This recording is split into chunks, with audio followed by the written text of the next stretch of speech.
Welcome to the fourth and last webinar of our Business Success series during the October Small Business Month. My name is Mishka Balzan, and on behalf of my colleagues, thank you for joining us today. In June of this year, the Public Health Agency of Canada reported an increase in stress, anxiety, depression, and loneliness. In fact, almost half of all Canadians have reported that their mental health has worsened since the beginning of the COVID-19 pandemic. It is critical to have strategies to meet the challenges of mental health, and especially as so many are returning to work. We are joined today by Marina Glencross, consultant at S&G HR Consulting, to provide her expertise when it comes to health and safety mandates, vaccine policies, are they the right ones for your business, and the best practices for supporting employees' mental health and more. Her 30-minute presentation is followed by a Q&A session, so please keep the comments and questions coming. If you wish to enable live transcript, just refer to the bottom of your Zoom screen for that option, and the session is recorded and will be made available to you following this seminar. The Business Success Series is powered by Meridian Credit Union, an organization deeply committed to community and small businesses. Meridian Credit Union is Ontario's largest and Canada's second largest credit union, helping to grow the lives of more than 370,000 members through their 89 branches and 15 business banking services, managing over $26 billion in assets. The 1,900 employees are experts offering a full range of financial products and services, and they're deeply ingrained in the community and helping out and volunteering and ensuring that Niagara and communities across Ontario and Canada are moving forward.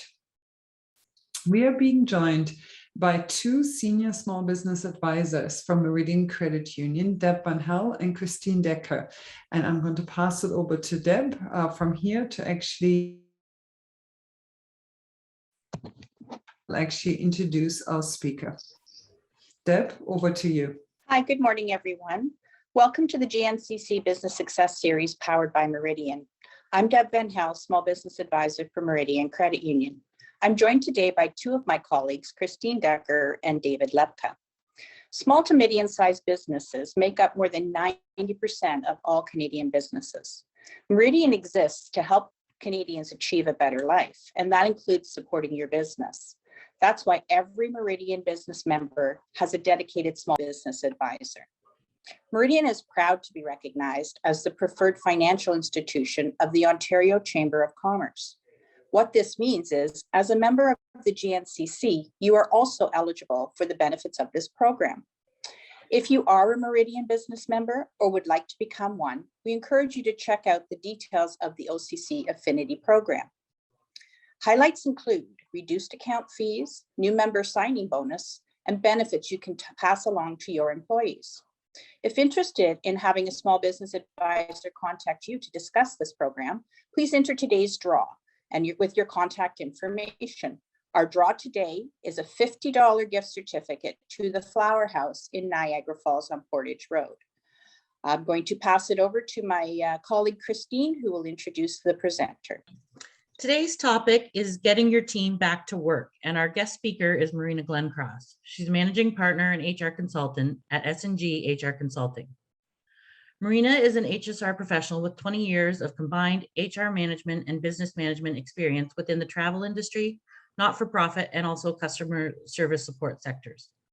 She is a certified human resources leader with the Human Resources Professional Association, HRPA, and has studied human resources management at McMaster University and has also earned a BA in labor studies at Brock University. Her areas of expertise include employee relations, training and development, performance management, occupational health and safety, strategic planning, and employee engagement. Join me in welcoming Marina Glencross. Thank you, Christine, and thank you to GNCC and Meridian for sponsoring this event. I will now share my screen and get the presentation going. So welcome everyone to the presentation. We will be talking about getting your team back to work today and how return to work considerations and strategies to meet the challenges of mental health can help you and your organization. So this just covers an outline of what we're covering today. So we'll be talking about return to work considerations, health and safety mandates, whether a vaccine policy is right for your business, how to accommodate disabilities in the workplace, and best practices for supporting your employees' mental health. So to introduce ourselves, S&G HR Consulting, we provide strategic customized services to small and medium-sized organizations. Sandra and I have more than 40 years of combined human resources professional experience, and we work to ensure that legislative requirements are covered in your business by creating policies and training programs that relate to employment standard requirements, human rights, and health and safety. So we also establish business relationships by providing dedicated support, advice, coaching, and leadership consulting services. So COVID-19 has disrupted how the workplace functions and how our individual team members have adapted within the workplace. So as businesses reopen and employees are returning to work, navigating through the COVID-19 pandemic will continually require employees to be flexible, resilient, and innovative to ensure that this is a safe transition for their employees back to the workplace. So every organization will have a unique set of circumstances to consider based on their organization size, risk factors, policies, and so on. So there are some important factors to consider in relation to employees' returns back to work. And so I will go through all of these components in relation to considerations. So for local conditions, of course, we rely upon Niagara Public Health and Government of Ontario to provide frequent vaccine updates, COVID-19 testing, and actual cases that come through. For workforce assessment, it's really important to identify the demographics in your workplace. Is there a risk as far as age in the workplace goes? Do you have any other considerations in relation to being high risk and facing the public? Or do you have minimum risk in your workplace because you have less employees and less public contact? For physical infrastructure, ensuring that you have the proper air filtration and ventilation in place. And that also includes having workstations that are distanced, protective barriers in place, wearing masks, having or limiting the number of employees within your workplace at the same time, or having them work remotely. Legal compliance, of course, there's been so many changes in relation to vaccination requirements. Now some businesses need to validate whether their vaccinations have been provided by their customers that come in. In addition to that, employment standards as well.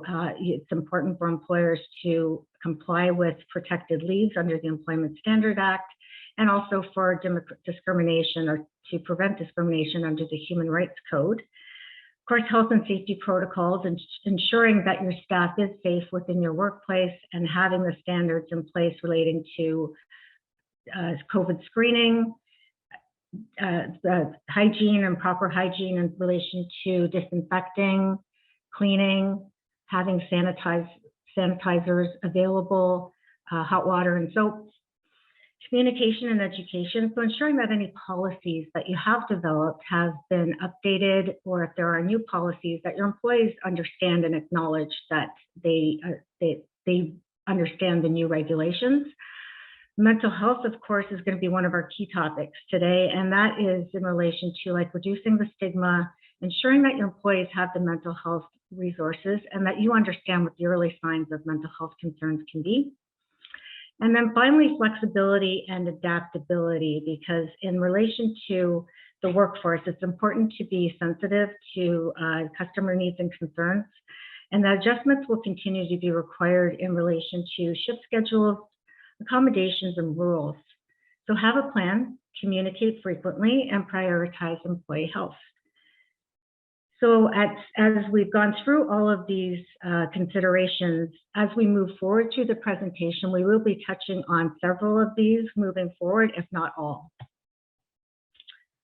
So to start with, for health and safety mandates, is it legal to mandate vaccine policies in your workplace? Now, there are no provincial or federal laws that require mandatory vaccinations for all employees, so it is under consideration within the employers themselves, unless, of course, there are government-mandated vaccine policies for high-risk settings, as is noted in the link below. But under the Occupational Health and Safety Act, employers do have a general duty to take all precautions necessary to ensure the health and safety of their workplace. Workers as well have influence on health and safety through joint health and safety committees and through the right to refuse unsafe work. So is it appropriate for your business to have a vaccination policy? Now, we can start with referring to Niagara Region Public Health and the provincial province of Ontario mandates, as well as chief medical officers, before considering a vaccination policy. So I have provided some links regarding COVID guidance for businesses as far as Niagara Region provides, and an Occupational Health and Safety Act specifically for COVID-19.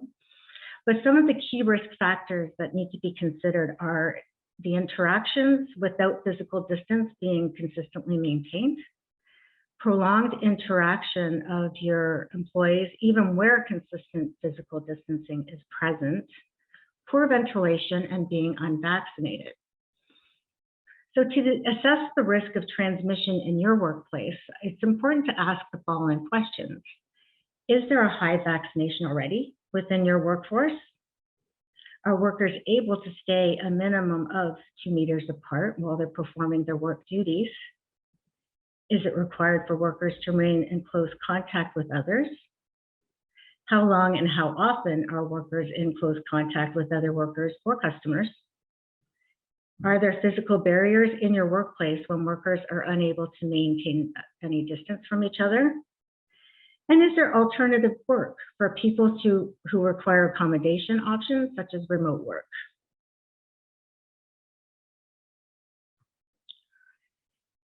So what elements do you think should be considered if vaccination policy is to be implemented in your workplace? If you don't mind adding in the chat box, I'd love to see some of your responses.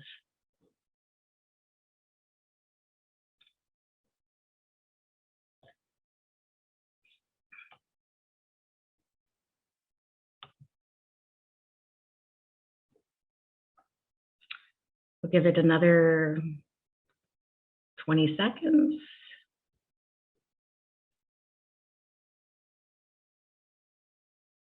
All right, I guess I will continue on to list some of these elements then.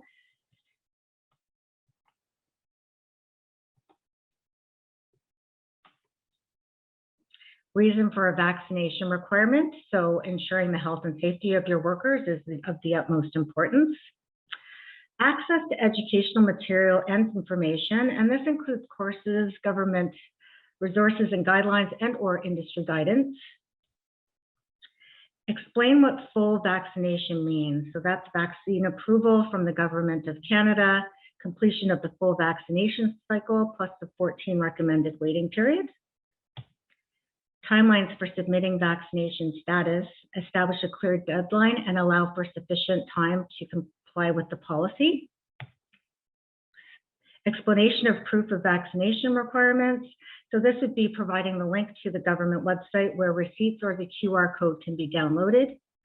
How the information is collected and stored. So ideally, actual vaccine receipts are destroyed and only a database of status is kept confidentially once recorded.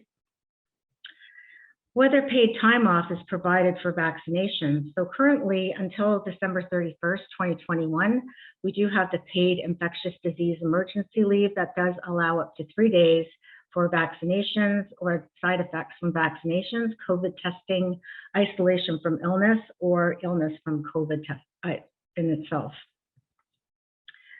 Accommodations for those who cannot get vaccinated. The procedure that is applied for those who don't get vaccinated, such as can you introduce rapid testing instead, or will there be a non-vaccination option for those who are vaccine hesitant but have no human rights objection? And then discipline and penalties for non-compliance. So if you do have consequences noted in your policy, as you should, it's really important to follow through. So 5 steps to help increase vaccinations in the workplace are to be a vaccine champion. So lead by example and share the reasons why you as an employer received the vaccination. Build trust, listen to concerns, and encourage employees to speak with healthcare providers for more information. Share information from credible sources and post info from COVID-19 vaccines from reputable sources such as the World Health Organization, medical health officers, or public health department.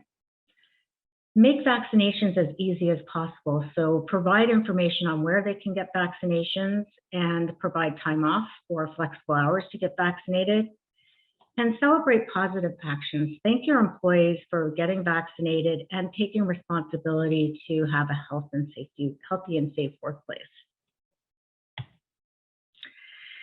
So in accommodating disabilities in the workplace, the Ontario Human Rights Code requires an employer to maintain a workplace that is free from disability discrimination, and employers are legally obligated to make every reasonable effort to provide an employee with meaningful work that is suitable to the employee's medical restrictions and limitations. So every case is unique and needs to be determined separately. Employer must accommodate an employee with a disability up to the point of undue hardship. So what is undue hardship? So basically there are 3 factors in determining what that is, and those are financial costs, health and safety risks, and outside sources of funding. So in relation to financial costs, so to claim an accommodation expense would impose undue hardship on a business.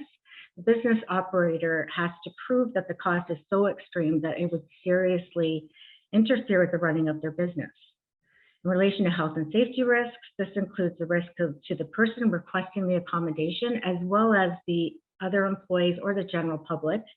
And employers must keep all workers safe and still accommodate needs. So if the accommodation violates the Ontario Health and Safety Act or is a significant risk to others, that could be considered undue hardship.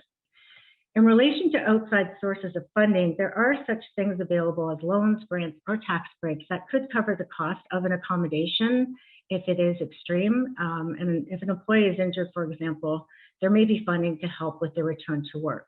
Of course, those are things that might not be available to everybody, but they do exist, and it could be something that could be looked into further. So how do we accommodate for mental health or other disabilities in the workplace? There are 2 components to this. There are employee responsibilities and employer responsibilities, and it is important to balance the needs of employee rights with employer needs. So what an employee would need to do in relation to a disability-related accommodation, they must first advise the manager that they need an accommodation, and this should be done preferably in writing. Provide information about relevant restrictions or limitations, including the documentation from a medical provider. Participate in discussions about possible solutions and work with the accommodation provider throughout the accommodation process. Continue to meet agreed upon performance standards and requirements once the accommodation is provided. Now, an employer's responsibility is to be alert and aware that a person may need an accommodation even if they have not made a specific request. They have to accept the person's request for accommodation in good faith. They need to keep a record of the accommodation request and any actions taken and document every step of the way. They need to work with the employee to determine the most appropriate accommodation and provide status updates and next steps. They need to implement accommodations in a timely manner and absorb the cost of any required medical documentation, and get an expert opinion or advice as needed, and cooperate with other parties, maintain confidentiality, ensure there's no reprisal, and ensure that dignity and respect is intact. So some examples of accommodation and employment may include allowing a flexible work schedule, and this can include reduced work hours, split shifts, extended breaks or longer rest periods, modifying job duties to enable the worker to perform, providing additional training for alternate positions, allowing short-term and long-term disability leave, job bundling and unbundling, which is combining tasks that are performed by staff and assigning them to the person seeking the accommodation.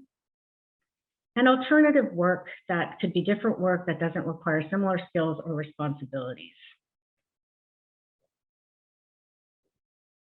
So now we will talk further about best practices for supporting your employees' mental health. So mental health is an important and integral component of overall health. Other contributing factors include life experiences, family history of mental health, and brain chemistry. And mental health levels are determined by a combination of biological, social, and psychological factors.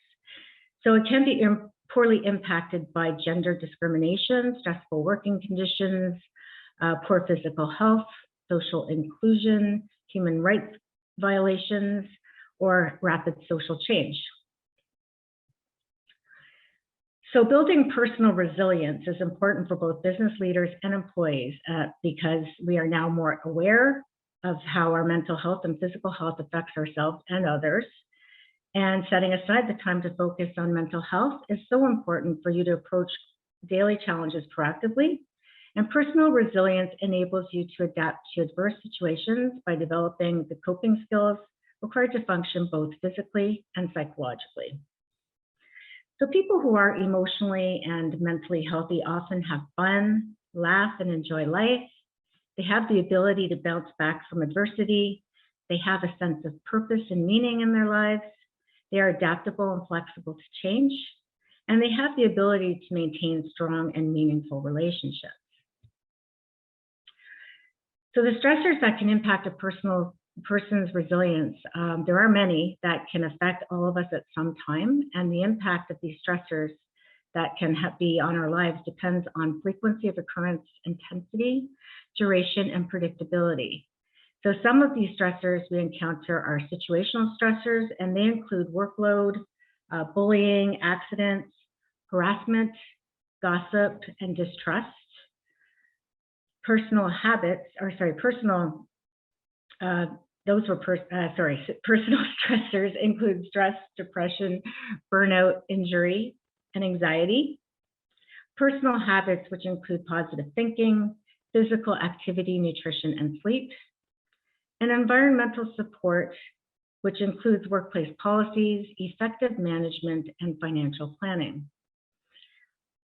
So to develop positive personal habits with environmental support, we do need coping skills, which are the techniques used to minimize stress, and resiliency, which comes from the behaviors that you intentionally use and which fall under physical, mental, or social connection. So how do we overcome stress? Would love to hear your thoughts in chat. I'll give you a moment to respond.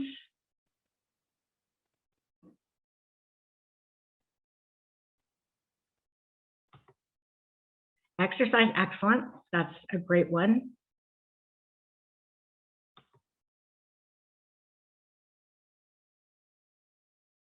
Focusing on hobbies like reading, excellent, another good one. Thank you. Fresh air in nature, excellent. Mindfulness, perfect.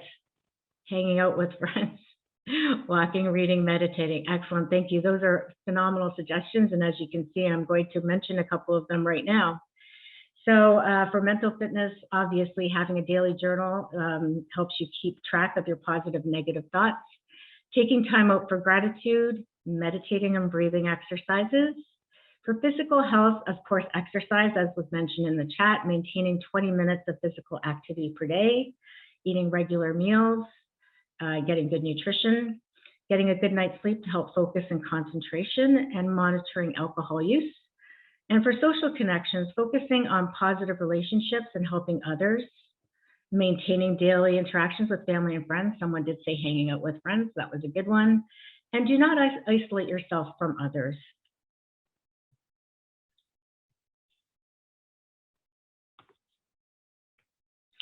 So in developing and sustaining coping skills, developing the skills will help you tolerate, minimize, and deal with stressful situations in life.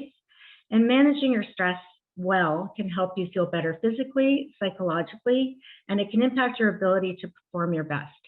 So we all cope with stress in different ways, and how people deal with it often depends on how they perceive the stressor.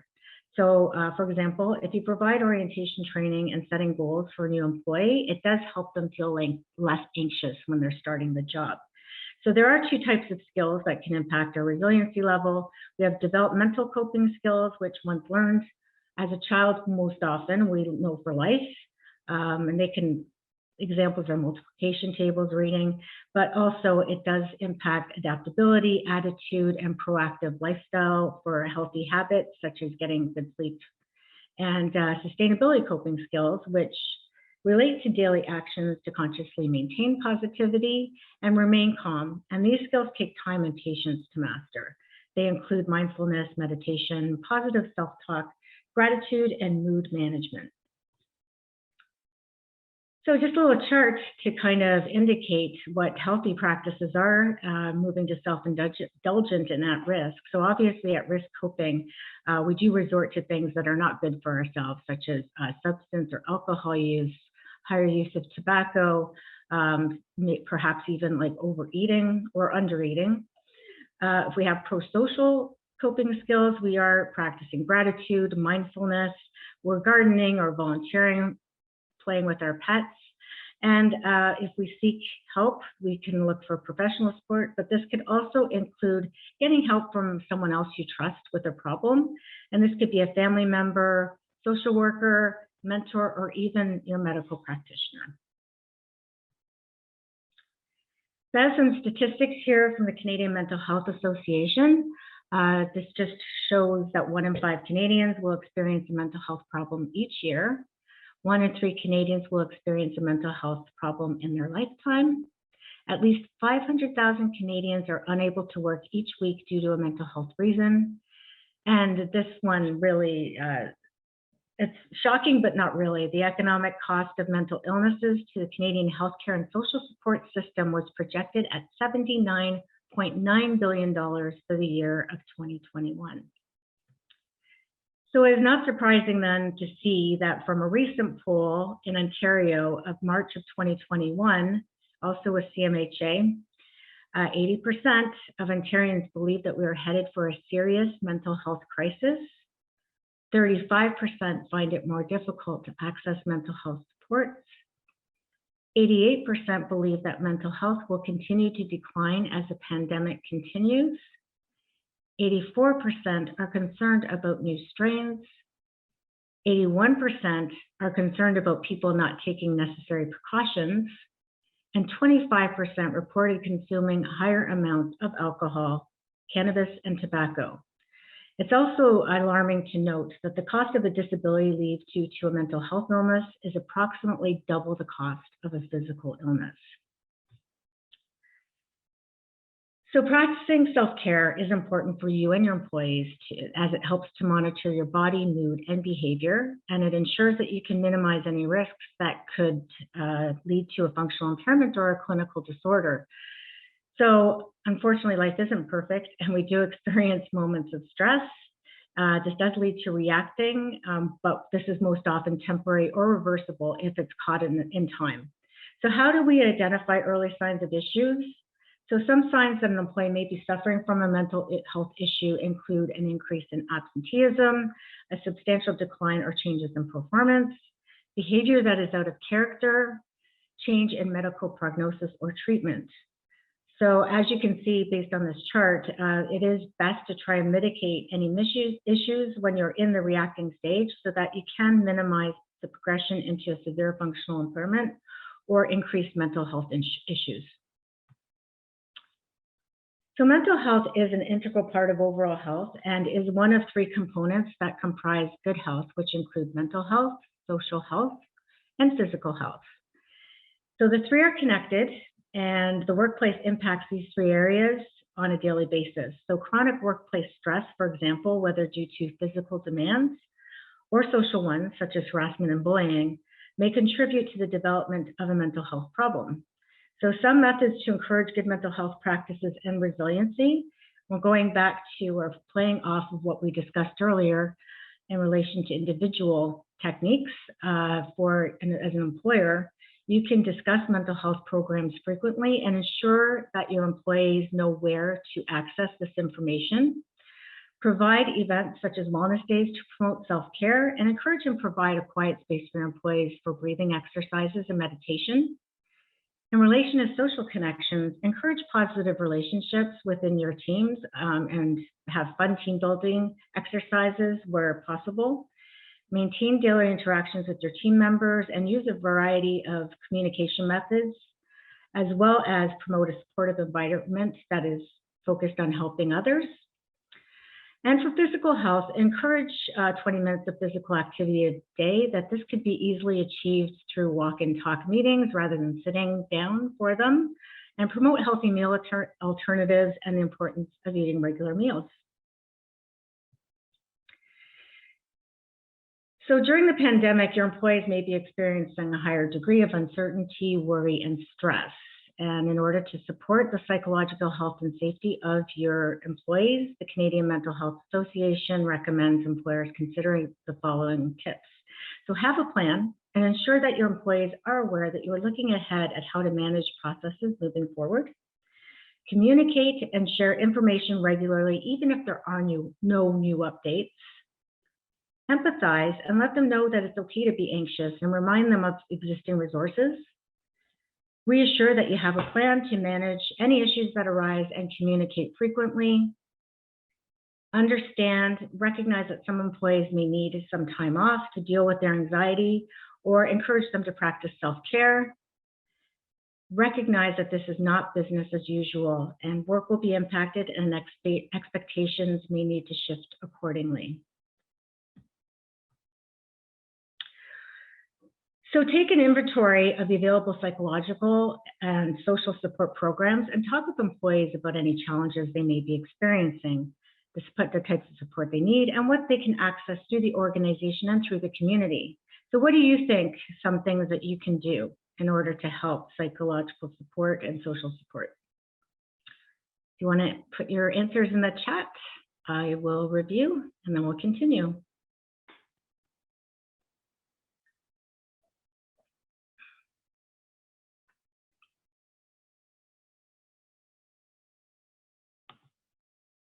EAP program, awesome, that's wonderful, really good answer.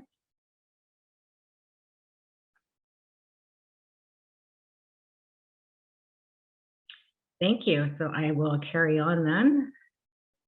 But that was an excellent answer, as you will see. So we have person to person, and this could be a worker talking to a supervisor or health and safety representative or committee member, or someone who has a mental health first aid certificate. Now the mental health first aid program was initiated or developed by the Mental Health Commission of Canada. Courses are also offered through St. John Ambulance, and I highly recommend taking it. It's a 2-day course, super beneficial for your employees and yourself. Group-based, which could be a peer support group. Universal, which includes a flexible work schedule to help balance work and personal obligations. Informative, communicating available supports and resources to help workers manage anxiety. Educational, webinars and courses, as there are many free ones out there with several different organizations about the effect of stress or coping with the psychological effects of isolation, financial worries, social stigma, anxiety, and the infection itself. Skills-based, which is training on new procedures, civility, respect in the workplace, or new skills. Benefits-based, if you have access to counseling and psychiatric services or paramedical services.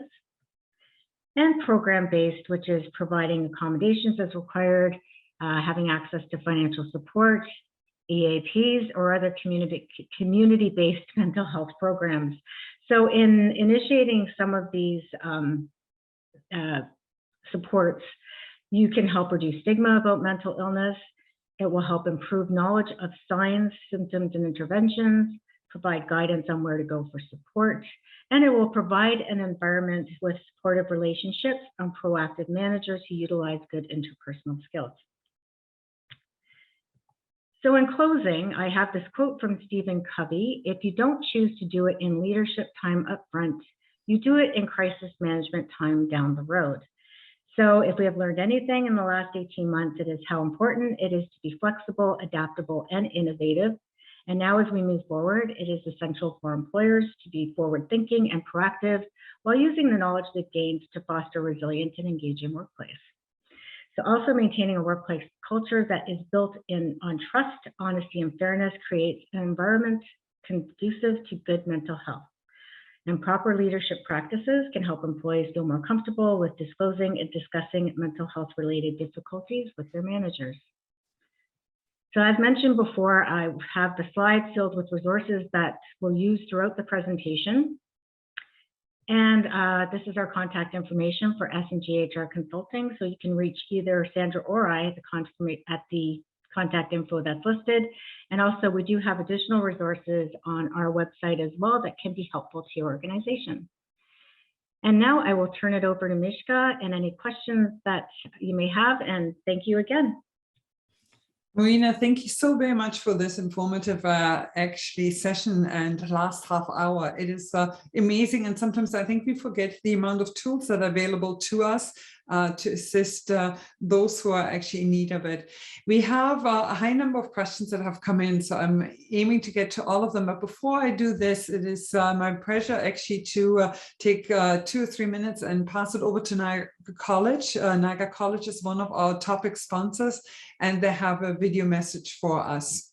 Hi everyone, my name is Marc Nantel, and I'm the Vice President of Research and External Relations at Niagara College. At the college, we're passionate about serving our community.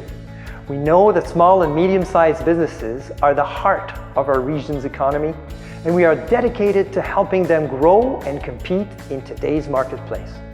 So, in the spirit of Small Business Month, let me share with you just a few of the ways Niagara College works together with Niagara's businesses in the community. Applied learning is the hallmark of a Niagara College education, and our valued partnerships with SMEs are key to our success. By connecting industry with our students, expert faculty, and state-of-the-art facilities, we are able to apply classroom learning to real-world scenarios for real-world solutions. Whether through applied research, capstone projects, co-ops, or curriculum-based projects, the link between students, faculty, and industry is key to developing a workforce that is highly skilled and job-ready to support the emerging needs and opportunities of Niagara's businesses. It's a workforce that you will be hiring. As a globally engaged college, we are proud to bring the world to Niagara and Niagara to the world. Our Be World Ready program prepares students for global success through education, exchange, and international experiences.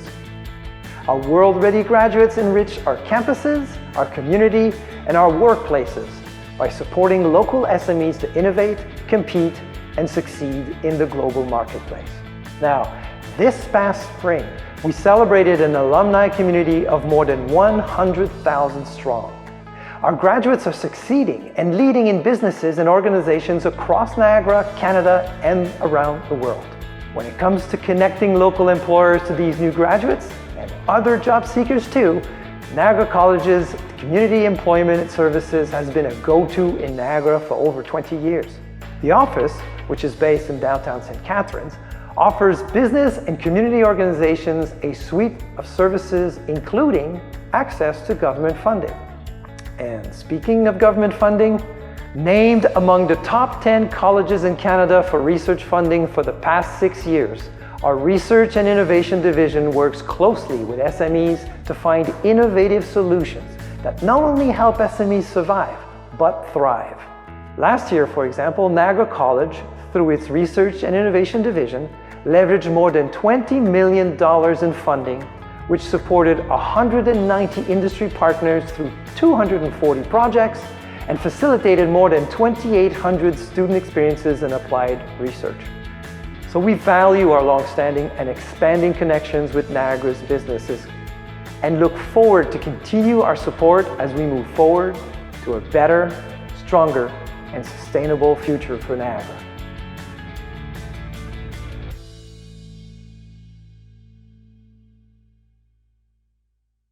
My thanks to Niagara College for all that you do actually for our community, and thank you for being a topic sponsor for today's webinar.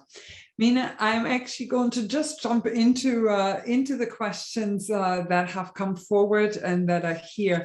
One of the questions, and a couple of individuals have asked that, and I think they just need your clarification on it. Can an employer ask if a staff has been vaccinated, or a volunteer, or a board member? So they can ask for the vaccination, but if they refuse to, that's where things get tricky. So in relation to, again, human rights concerns, if they can't vaccinate, then there's that is one separate issue. But for people who either refuse to vaccinate or refuse to disclose, unless it is through a health practice or like through the mandated government, such as healthcare, education, and some of the other areas, it's difficult to proceed to make them do that. But they can. The only other thing that they can do is put on other factors to mitigate the risk, as we mentioned earlier. If the person can work remotely, they can work remotely. If they need an accommodation, you can, give them an accommodation for other reasons if you plan to. The only thing is, in relation to that, if you do have a policy in place and they refuse, it's a little bit different. You can act accordingly based on the consequences you highlight within your policy. The only thing is, as I mentioned, there's a lot of things to consider before even putting it in place. But the other thing that you can put into place as well, if they refuse to advise, is have them take rapid COVID testing as well, and when they come into the workplace if they need to be there. Yeah, and we are one of the chambers from across Ontario that actually do hand out to SMEs rapid testing kits. And so if anyone is interested in it, just go to our website at gncc.ca. And I think my colleague maybe can even provide the link directly in the chat function as well. It's something that a lot of employers, and especially over the last couple of months, we've seen a significant increase of that tool, that rapid screening tool, as being one tool that is available to them. Marina, we've seen a number of businesses, and we've been approached by a number of businesses, but we've seen a number of local businesses also announcing that they are putting a vaccination mandate in place for their employees. We have seen and publicly announced, we had, I think it was Great Wolf Lodge, Atera, Pella, Vintage Inns, like a number, Walker Industries have been some who publicly have spoken out on it. We have internationally heard the same from companies such as, I think, Google, some Amazon, like there's some specific ones that have actually moved forward in that direction. And because of that, there have been a lot of employers reaching out to saying, how do I move forward with putting something like this in place? And I know that there's a lot of details to consider, but what would be your top 2 or 3 points of advice to them, and saying, like, here are the things that you need to consider? I would assume legal advice. I would assume HR knowledge of reviewing the contracts that are in existence. But what are the 3 things that maybe employers need to consider before putting it in place? Well, they need to consider human rights. That's number 1. So if they have employees who have religious concerns or health concerns, but for reasons they cannot get a medical vaccination, they have to find a way to work around that, because there can be no consequences for those individuals.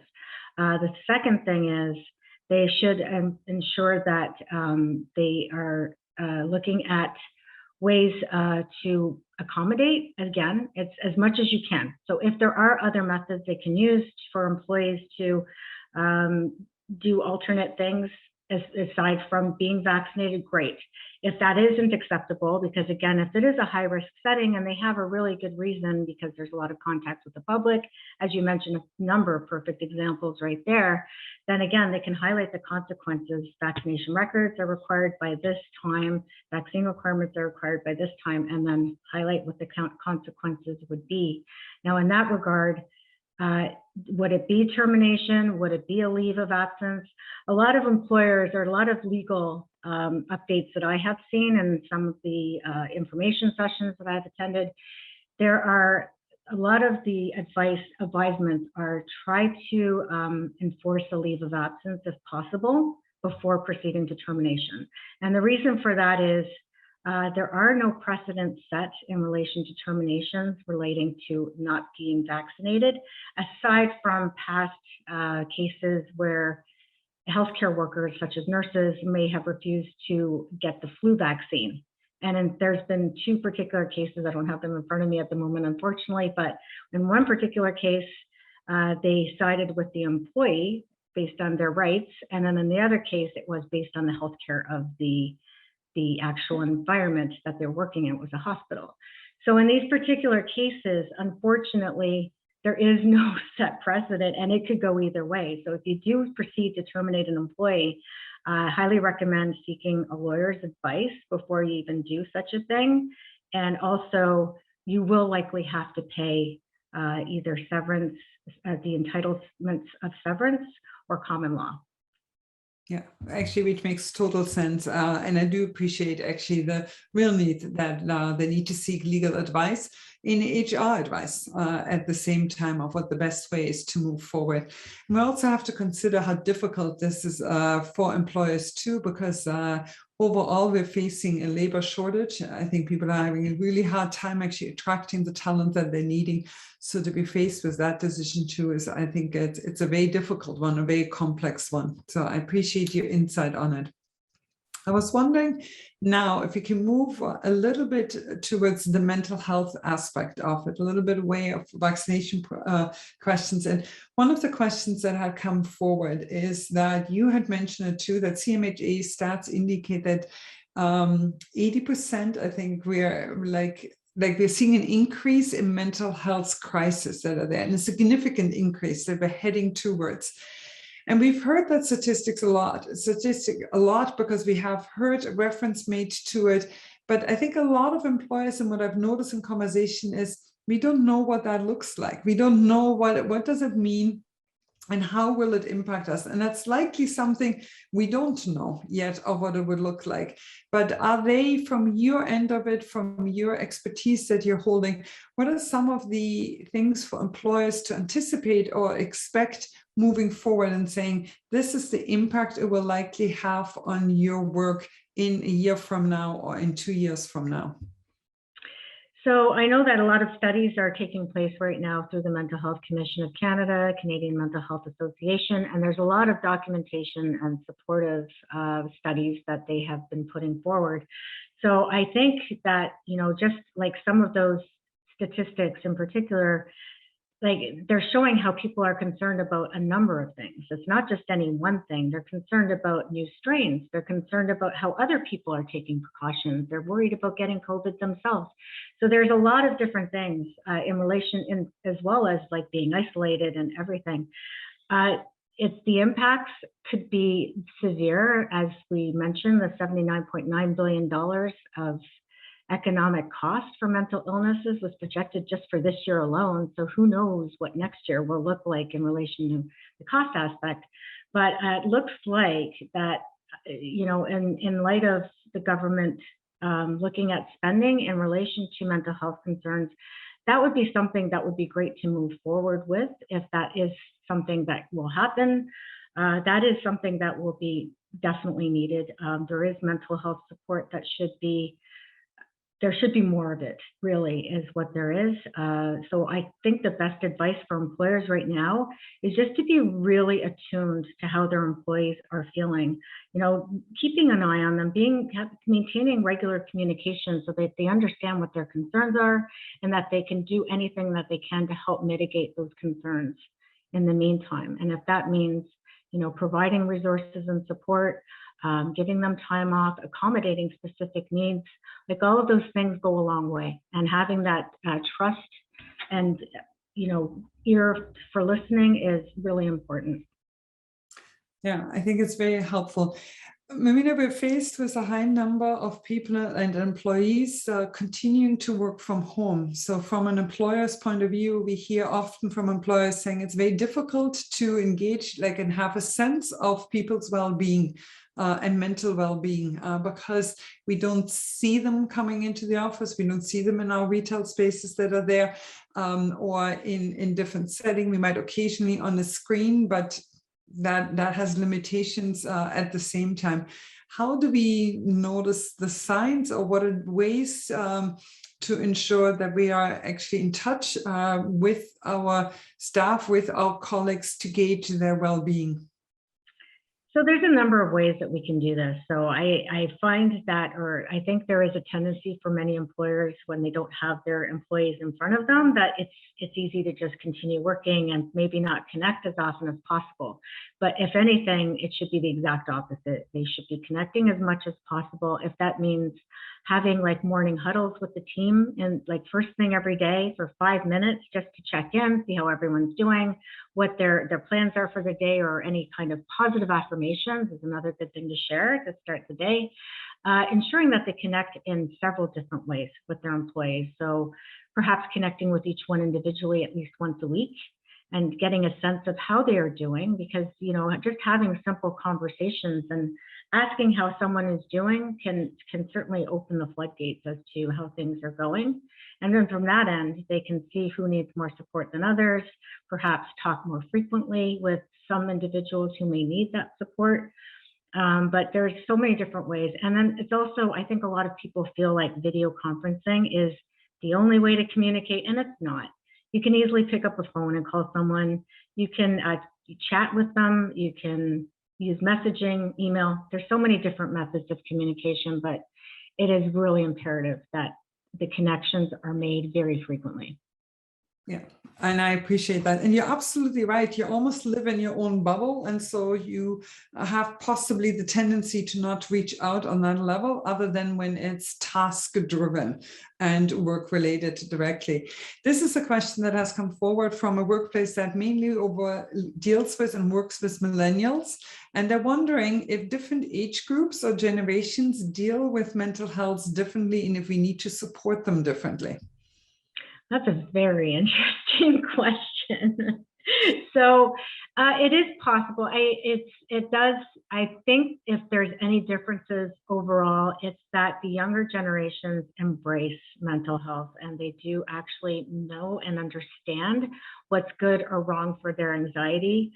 Many of them do seek help. I think that's where the biggest difference is. So they are less frightened of what the stigma of mental health represents, and they are more attuned to communicating about that. And I think the more concerns are probably with different, you know, older generations. It's possible they may have less, they're maybe less likely to communicate. I think that it just in general, like, treat everyone the same. Like, everyone needs the same individual support or group support, however it may be, but having that individual contact with your employees is really important so that you can understand what each needs are and how to support them in that regard. Yeah, no, makes sense. One of our attendees here is asking, you made a reference in your presentation to receiving a mental health first aid certification of some sort. And I think we all are familiar with the first aid certification that many of our colleagues have, or we ourselves are actually holding, but they're wondering if you could expand on that. It seems to be of interest to some attendees. Absolutely. So Mental Health First Aid is a 2-day course that was offered. It was started from the Mental Health Commission of Canada. I took it about 7-8 years ago when it was offered by the Niagara region. They were actually doing it for free at that time. So I was very fortunate to do it through the organization I was working with. But it is also offered through St. John Ambulance. And it basically it's a very thorough course. There's a lot of interaction and different cases that you can review while you're doing it so that you can practice certain strategies. But it basically talks about how to manage employees who may be suffering with addiction or other mental health issues, or even actually diagnosed with a mental illness. So it's very comprehensive, and it's, as I said, like, there are certain acronyms that they use that you carry with you throughout the years. I can still call upon a lot of these terms without even having taken the course in the past few years. But they also, of course, give you reference material. They provide resources. So many of the resources that we do have online, like many of them you can find through Niagara Region Public Health as far as mental health goes. And they do go into that as well. So COAST is one, and that is called Crisis Outreach Support Team. And they help if you have any concerns with people having suicide. And that is another topic they cover as well. Then there's also other crisis outreach terms, shelters, any kind of other mental health support in the community. So they go over everything. It's very good. I highly recommend it. You would not be sorry. It's phenomenal to have. Yeah, I really appreciate it that you brought this particular one forward too. I think, and so do our attendees. I think it's something that is being considered here, and which is really good to see. I think we have time for one more question that is there, and that is the question of what do employers, supervised managers need to consider when they're bringing their workforce back into work and providing flexibility. And that seems to be a really big challenge because the needs of your team members might be different. We might have some individuals that don't have the home setup, so they need the office setup. You might have others who wish for the flexibility and have done extremely well over the last 20 months in their commitment to the job and the tasks that are there, and find it punitive if you ask me to come back into the office. What is the criteria? How can an employer move forward and still being perceived as being fair and considerate, fair to the team and considerate to the individual needs that are there? So just to understand, you're saying for an accommodation, so the needs of an employee who needs to work from home, or because they're not set up? Yeah, or they don't wish to. They have really enjoyed working remotely. They want to continue working remotely. The employer is looking and saying the workforce needs to come back. And employers are now faced with the challenge to accommodate individual needs that are there, but then still have also the mandate of making it right for the team and the team interaction at the same time. It's a difficult situation that employers are facing right now. Are there guidelines, are there resources that they can turn to? Are there questions that they need to ask themselves as they're defining that aspect of their organizational structure and moving forward? Well, as we had mentioned, I believe earlier, like when in our other presentation, so it's really important when people send their workers home that there was the understanding that this is a temporary measure. So having policies in place for that is a good start. But in the meantime, like business, I think the main thing again is having conversations, communication, ensuring that the employees understand what the benefits are of being in the workplace as well as working from home, and then having that dialogue and discussion as to why that is. Maybe there can be some interaction or in relation to being flexible. You know, hybrid situation seems to be like one of the biggest things that have been most popular at the moment. I know several people who are doing this. So the expectation might be to go to the office once or twice a week and then be at home for the other amount of time. So I would say they could poll their employees, but you have to be careful when you do that, because if they all say they want to work from home and then you do the opposite, then that could be another problem as far as engagement goes and morale. But I really think just having the communication and ensuring that they understand why this is necessary. And then when they are in the office, doing everything possible to make them feel welcome and to do more cohesive team building things so that they see the importance of seeing their team members and collaborating and, you know, working together. Yeah. No, it makes sense. But I do feel for a lot of employers as they're facing this situation, it's more complex than what it was there beforehand. But it likely will also create a more satisfying work environment for many employees. And if that results in a higher retention rate and greater output that's there, then maybe there's many benefits that come out of it too. We have about 1 minute left. And so I have to bring my colleague Karina, I believe, in for the door prize. And also, I just want to make everyone aware that in our chat, we will have the link to go to the networking event. But on that note, let me bring Karina in. Hello, everyone. So today we have a gift certificate a $50 gift certificate to the Flower House in Niagara Falls, and that has generously been donated by Meridian. And go ahead and pick the winner here. Samantha Senzik. Congratulations, Samantha. So we'll be in touch with you via email to make sure that you get your prize. And I'm headed over to the networking, so I'll see you there. Thank you very much, Karina. Marina, thank you so very much for being with us. Your contact information has been shared and will be shared. And this session has also been recorded, so it will be made available to all of our attendees. I also wanted to extend my deepest thanks to Meridian Credit Union for your support during the Business Success Series, and especially your overall support, not only in the month of October, which is Small Business Month, but throughout the year in support of small businesses. We couldn't do it without you, and we're really glad that you have partnered with so many small businesses across Niagara, but as well in Ontario and Canada-wide. And my thanks go to Niagara College for being today's topic sponsor. And on that note, I'll see you all in the networking event.